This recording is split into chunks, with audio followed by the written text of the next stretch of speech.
তোর এই প্ল্যান কোনোদিন সাকসেসফুল হবে না, কারণ বান্টি তোর প্ল্যান ভেস্তে দেবে। হ্যালো মাম্মি, আমি ভিকির বাড়িতে পড়াশোনা করছি, কিন্তু আমার ম্যাথস বুকটা বাড়িতে রয়ে গেছে। তুমি আমাকে প্লিজ ওটা এখানে দিতে আসবে? চিকু, এখনই কি তোমার ওটা দরকার? হ্যাঁ মাম্মি, আমার এখনই চাই, না হলে আমার পড়াশোনা আটকে যাবে। ঠিক আছে, আমি নিয়ে আসছি।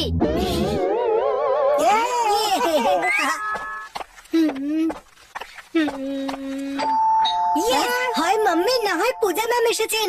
ভিকি, আমাদের প্ল্যান 50% সাকসেসফুল হতে যাচ্ছে। বান্টি, তুই এখানে কি করছিস? আমি তো ফর্মস দিতে এসেছি। রাস্তায় পূজা ম্যামের সাথে দেখা হলো, তো উনি বললেন এটা ভিকির বাড়ি পৌঁছে দিতে। টিচারের কথা না মেনে আমি থাকি কি করে? কিন্তু তুই এত শখ কেন? বেটা বান্টি, সকাল থেকে দেখছি তুই আমার পেছনে লেগেছিস। নিশ্চয়ই তুই পূজা ম্যামের থেকে এই ফর্ম গুলো নিয়েছিস, যাতে মাম্মির সাথে পূজা ম্যামের দেখাই না হয়। জানিস যখন জিজ্ঞেস করছিস কেন? ফর্মের জন্য থ্যাংক ইউ বান্টি, কিন্তু পূজা ম্যাম কোথায় গেলেন? পূজা ম্যাম বলছিলেন যে ওনার লাইব্রেরিতে যাবার আছে, তো সেখানেই গেছেন। চল চল, আমি আসি। তোদের মতো ছেলেদের জন্য আমার সময় নেই, বুঝলি? এই বেটা বান্টি সবকিছু জেনে বুঝে করেছে। একে তো আমি ব্যাক টু প্যাভিলিয়ন পাঠিয়েই ছাড়বো। বান্টিকে তো তুই পরে দেখে নিস, কিন্তু এখন ভেবে দেখ যে কি করতে হবে। আন্টিও নিশ্চয়ই আসছে। আমি ভেবে নিয়েছি যে এবার কি করতে হবে।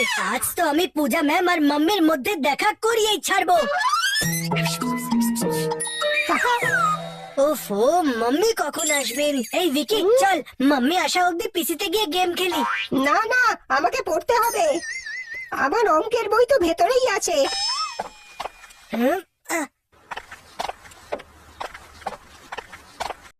হ্যাঁ, মাম্মি আসছেন।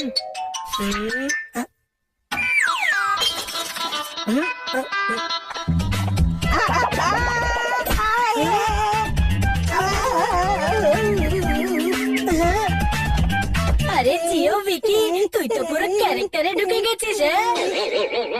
ক্যারেক্টার ছাড়, আমি সত্যি পড়ে গেছি।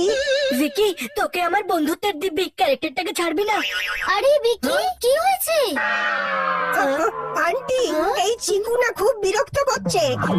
না নিজে পড়ছে, না আমাকে পড়তে দিচ্ছে। আর তার উপরে ওর জন্য আমি পড়েও গেলাম। কি লেগেছে? ক্রিকেটের দিব্যি।